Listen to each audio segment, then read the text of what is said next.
basically the only thing that the Creeper had going for him was his freakishness.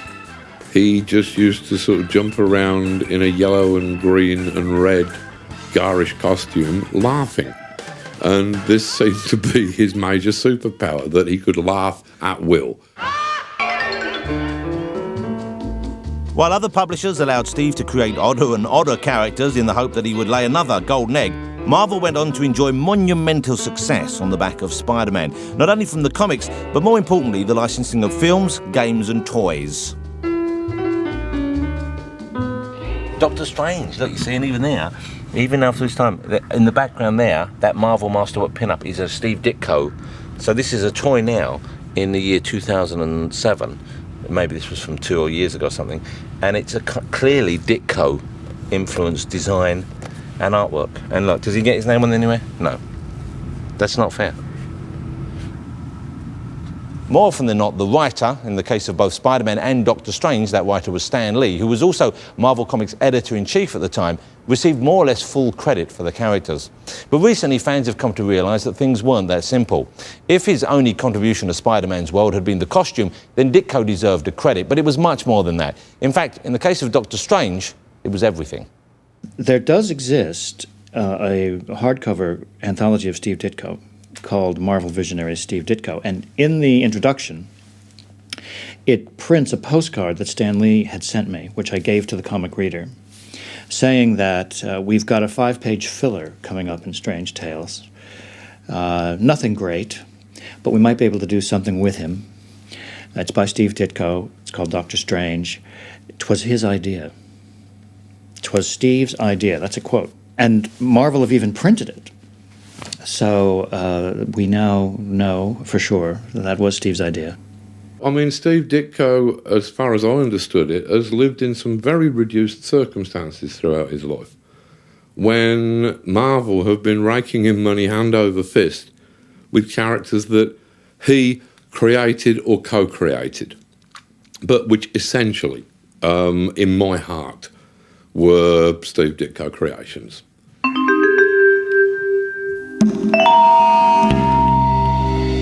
When I was with a local band that we'd put together about 10, 15 years ago now, called The Emperors of Ice Cream, we had this song called Mr. A.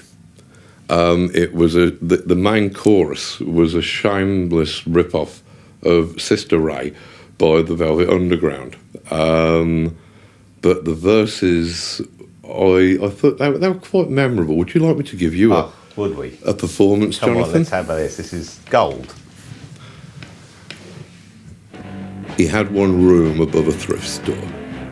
He had a trunk of books by Ayn Rand.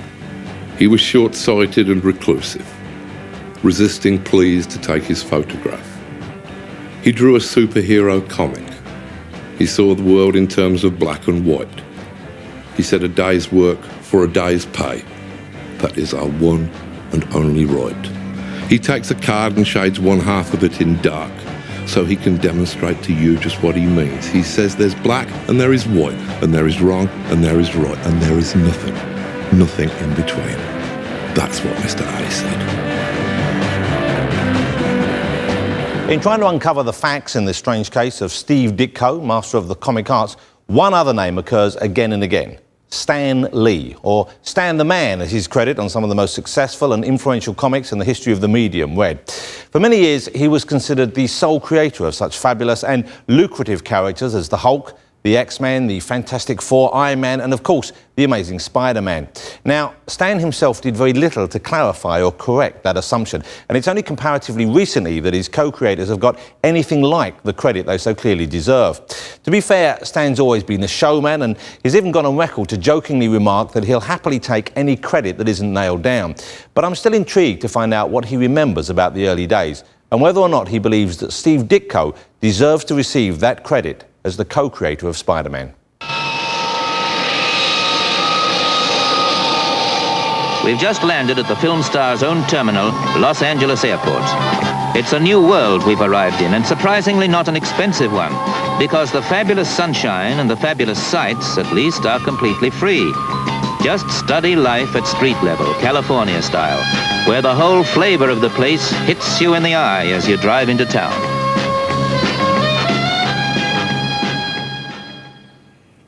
Hi, my name is Stan Lee, and I was the head writer, editor, and art director at Marvel Comics for many years.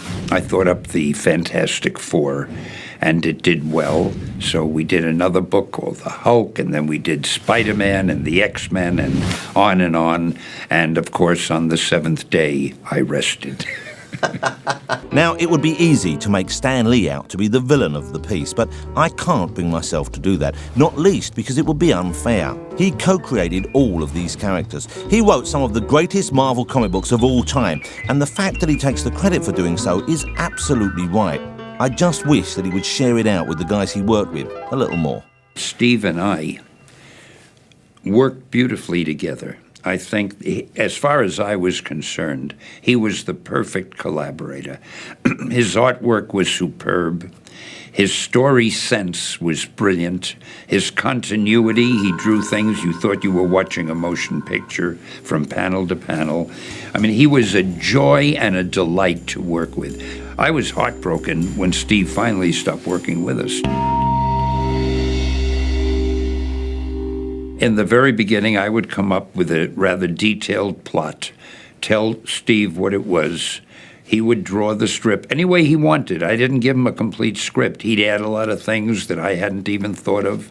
And then I would get the pages of artwork and I would put in the dialogue, trying to give everything and everyone the personality that I wanted them to have. As we moved along, I saw that Steve was so good at story that little by little, I had him come up with most of the plots. I would only say to him something like, hey, let's use Sandman as the next villain, and let's have Sandman try to kidnap Mary Jane, or whatever it was. I might not say any more than that, and he would do the story, give it to me, and then I would try to hold everything together with my dialogue and captions. Again, after a while, I wouldn't even say that much to Steve. He would just go and do whatever story he wanted, bring me the artwork. It was like doing a crossword puzzle. I'd get the artwork. It was all something I hadn't seen before. I didn't know what to expect, but it was up to me now to put the words and captions and sound effects and whatever in and make it seem like a cohesive whole. In the past, Stan Lee has often been referred to as the sole creator of Spider-Man, something that has upset the publicity-shy Steve Ditko. He had complained to me a number of times when there were articles written about Spider-Man which called me the creator of Spider-Man. And I had always thought I was, because I'm the guy who said, I have an idea for a strip called Spider-Man, and so forth. Steve obviously felt differently, and in 1999, in a small fanzine, he depicted the two sides of the story as he saw it.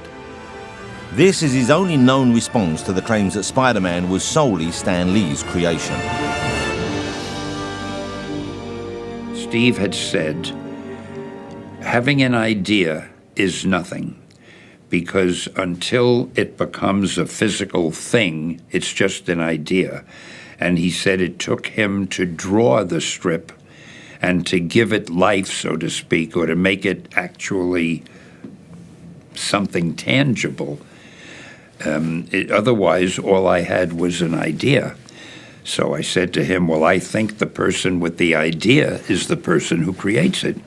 And he said, no, because I drew it. Anyway, Steve definitely felt that he was the co-creator of Spider-Man. And that was really, after he said it, and I saw it meant a lot to him, that was fine with me.